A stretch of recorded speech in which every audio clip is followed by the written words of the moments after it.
Good evening, viewers, and welcome to our channel. Today, we are going to look into the appointment of new Nigerian Defense Minister in the person of Major General Christopher Musa.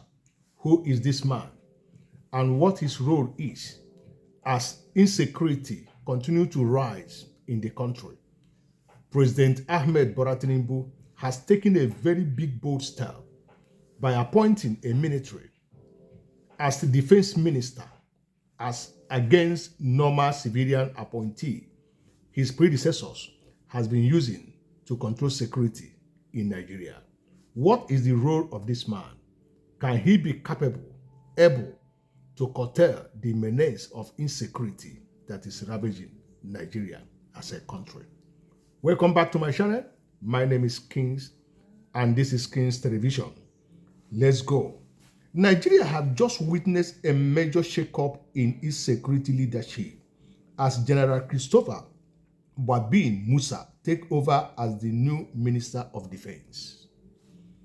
But the big question is this: who exactly is General Musa?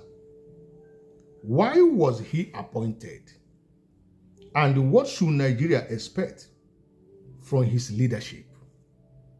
Stay with us as we break it all down one by one, that we will understand the strategy of this current administration to curtail the menace of insecurity in Nigeria. Who is General Christopher Musa? General Christopher Musa is a highly respected Nigerian military officer with decades of service in the Nigerian army. Before his appointment as defense minister, he served as the chief of defense staff, the highest military position in Nigeria, controlling both the army, navy, and the air force.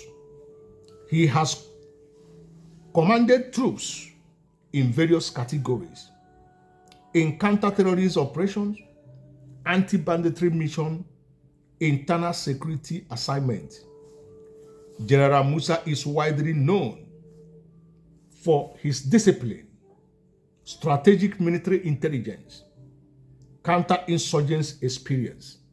This to his credit, and this what led the president having trust and believing that his appointment will turn things around for good in Nigeria. Why this appointment mattered most to millions of Nigeria and to Africans and to the world at large in the wake of President of America Donald Trump asking the current administration in Nigeria to stop the genocide against Christians, and the government is rising up to that occasion. All we need to do is for all of us to give this man our full support, give him time so that he will articulate his program and plan to curtail insecurity. And I believe with all of us come together to give in our support, we will achieve the goal of making Nigeria great again. So Nigeria is currently battling banditry, terrorism, kidnappings, armed robbery, insurgents in the northeast. His appointment signals one clear message from the government: security is now a top national priority. This is what this appointment signifies. His first message to Nigeria upon assuming office, General Musa reportedly promised: 1. To end the shedding of innocent blood in Nigeria, to improve the welfare of Nigerian soldiers, to launch new security strategies nationwide. He emphasized that insecurity will be fought using intelligence, technology, community cooperation, and the military reform. What Nigeria are saying about the appointment of this man called General Christopher Musa?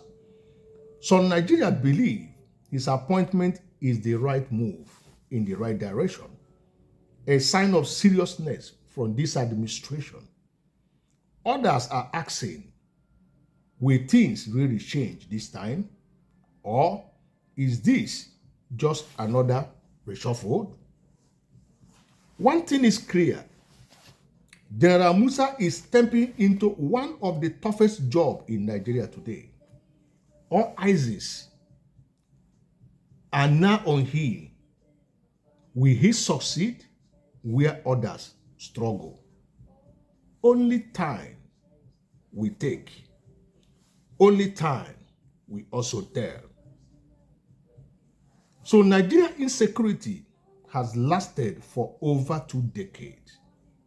From Boko Haram to banditry to kidnappers to unknown gunmen. As now a new man is in charge. As we all know, his name, General Christopher Musa, Nigerian new defense minister. But the real question still this: can General Musa actually defeat insurgency or insecurity in Nigeria?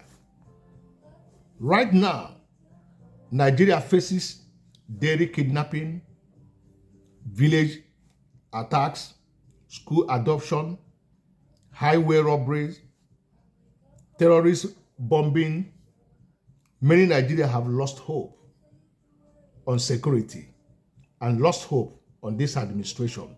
That is why it is paramount that we rally this man up to see if security will turn back as it used to be in Nigeria.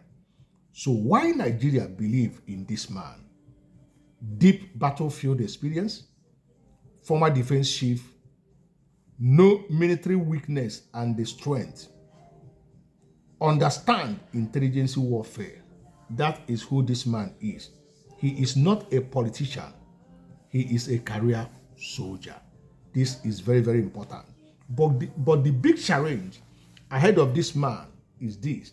Despite his experience, he still faces corruption in defense spending, poor soldier welfare, weak intelligence lack, political interference, and the public mistrust. These are dangerous obstacles against this man to succeed in his fight against insecurity in Nigeria. What he must do to succeed.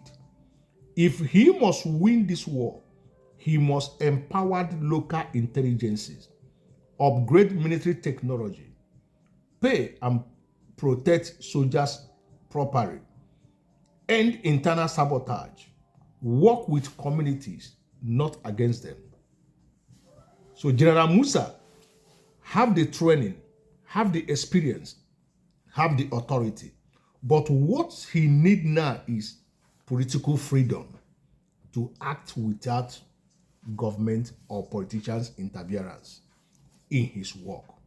Do you believe General Musa will defeat insecurity in Nigeria? Drop your comment now. Like this video and subscribe for weekly security updates. I remain yours, Kingsley. Please, if this is your first time of coming to my channel, just click like, subscribe, and comment. And please engage in the course of this video so that algorithm will push us forward. Thank you for watching, and please see you in my next video. It is with profound humility and a deep sense of responsibility that I address you today in my new capacity as the Minister of Defense of the Federal Republic of Nigeria. 5 or 6 weeks ago, I was in the khaki. Now I'm coming as the minister. It can only be a God. President Bola Ahmed Tinubu, GCFR, for the trust and confidence reposed in me. I take that very, very seriously. For me, it is indeed a privilege and an honor, after serving 39 years in service, to come in and now be a Minister of Defense of the Federal Republic of Nigeria.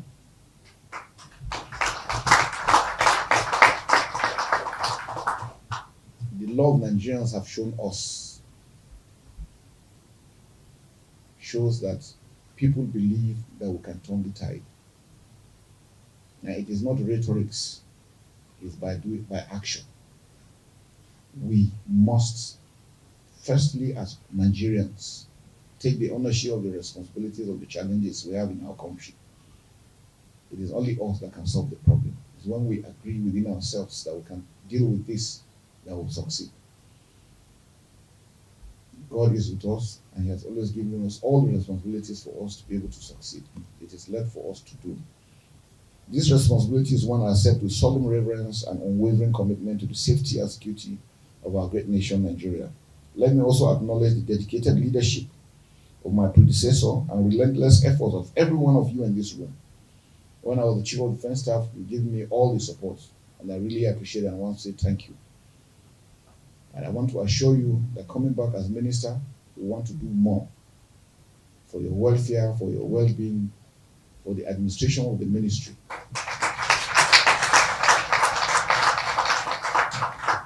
I strongly believe in reward and punishment. You do well, you are rewarded. We take corrective measures so that we can succeed. I don't believe in Naso we did one. We must assess everything that we're doing and see whether how we can improve on it. I believe in having a very positive workforce. We're going to listen to your challenges, and whatever we can do to address them, we'll do that. But what I count on you is you also put in your best. You know your task ahead. You don't have to wait until somebody calls you or asks you a question. Do what you are supposed to do, and that will make it easier for us as a nation. This task of securing the nation is a continuous one, and I'm aware that you have been holding the line with dedication. I commend you all.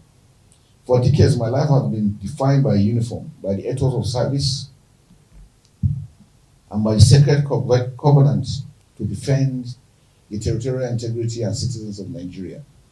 I therefore come to this role not as a stranger to our security challenges, but as a comrade who has been in the trenches both literally and figuratively. I have seen firsthand the bravery of our troops, the complexity of our threats, and the pivotal role of strategic coordination. Like I always said, no single individual can achieve this alone. No single service or parastatal can do. We must work as Nigerians, making Nigeria better. Consequently, my core philosophy in steering the affairs of this ministry is simple: operational effectiveness through unified action and strategic foresight. Ladies and gentlemen, we cannot afford to operate in silos. We cannot tolerate gaps between policy and execution, or between the ministry and the services. This ministry will be a powerhouse of strategic direction, enabling support, and a relentless accountability. We must provide that support for our troops to continue to succeed. They are sacrificing their lives out there in the field, day, night, thunderstorm, windstorm, whatever the situation, to ensure that we, Nigerians, can go to bed and sleep well. We must continue to pray for them. We must continue to provide that necessary support, working as a team with other MDAs. Mr. President has made it very clear he will give us all the support we require and demands that we achieve success. That we have promised him. And so I want, within the first few weeks, we must show that we are committed. The ministry working inside, the troops working outside. To translate this philosophy into action, my initial focus will rest on three interconnected pillars: enhancing joint operational synergy. We will immediately begin a rigorous review of all theater commands and inter-service operations. My door will be open, as always, to the Chief of Defense Staff and Service Chiefs for frank discussions on equipment, training, welfare, and strategy. Mr. President wants us to present what our challenges are, with the promise that they will be addressed. So it is left for us to do the needful. Our goal is to overwhelm the adversaries with seamless jointness, not just coordination. Welfare and morale as a force multiplier. We all understand the import of morale to our personnel and staff. We must therefore prioritize the timely provision of all necessary kits, ensure prompt payment of operational allowances, and vigorously address the issue of accommodation and medical care for our personnel and their families. The injured are watching how those not injured are watching how you are treating the injured. If they are not being taken care of properly, they will not put in their best because they were scared. If something happens to them, nobody will be there, especially those who have lost their loved ones. The families want to know what will happen. It is our responsibility to make sure we take care of them. The aspect of doing things to impugn on their own integrity, I think is not the best. We must make payments seamless. We must treat them with respect. Anybody who is laying down his life for his country deserves the best respect we can give him. And that is what we will offer. So I'm going to be very, very critical about that. The welfare of our staff, the welfare of our troops. We must ensure that we adequately address them. Morale is not an administrative issue. It is a strategic one. Intelligence-driven and technology-enabled defense. The Ministry of Defense is the strategic brain of our national defense architecture. We must therefore leverage on technology for intelligence, surveillance, and reconnaissance. We have partners, our allies, that are ready to support us. We will reach out to them so that we can work together as a team. We will also work with other security agencies. Every Nigerian is vital to the success of Nigeria. We will foster a culture where data and intelligence drive our decisions, not just experience alone. I therefore charge the ministry's bureaucracy to be the catalyst for innovation and efficient resource management. Distinguished ladies and gentlemen, I expect the highest standard of professionalism, integrity, and urgency to duty from all of us. We do not have time. We are going to continue to hit the ground running. We must respect the human rights of Nigerians. If we make mistakes, we must try to avoid them. But if we make, because we are humans, we must take necessary action to ensure that we make amends. I will always continue to encourage candid advice and robust debates. But once a decision is taken, we must move as one united team. There will be zero tolerance for corruption, indiscipline, or indolence. Our loyalty is to Nigeria and the Nigerian people. The president is the commander-in-chief. The buck stops on his table. We must provide that support to make Nigeria peaceful. Shedding of innocent blood is over. Our children should be able to go back to school. Our farmers should be able to go back to their farms. We must address these issues on ground. Most of the challenges we are facing is not military solution. There are issues of good governance, justice, equity, and fairness, which we are going to encourage. So it's going to be a holistic aspect. The non-kinetic and the kinetic must work hand in hand. We cannot afford to fail Nigerians, especially ourselves. They say charity begins at home. I believe it's the mindset. If we have that mindset that we will succeed, we will succeed. To the service chiefs, I offer my full support and expect your utmost cooperation to move the armed forces to greater heights. To the Permanent Secretary and the Civil Service Cadre, you are the institutional memory and the framework for our sustainability. I value your expertise and count on your diligence to translate our military objectives into actionable administrative and budgetary policies. The road ahead is demanding. It's going to be tough. Let us not take it for granted. It's going to be tough. But because we are Nigerians, we shall overcome. The threats we face are adaptive and complex, but I have absolute faith in the indomitable spirit of our armed forces and the capable minds within the ministry. And with the support and prayers we're getting from all Nigerians, we cannot fail. In closing, let me once again reaffirm my commitment to live with fairness, firmness, and loyalty to our Constitution. The President is doing everything possible to make sure we succeed. We must play our own part. The task ahead is enormous, but surmountable. We can win. We will win. The good people of Nigeria are looking up to us for results, and we must deliver immediately. I'm not here to preside. I'm here to lead, to work, and to deliver alongside you. I cannot do it alone. I thank you all as I look forward to our detailed briefings and to the task ahead. God bless you all, and God bless the Federal Republic of Nigeria.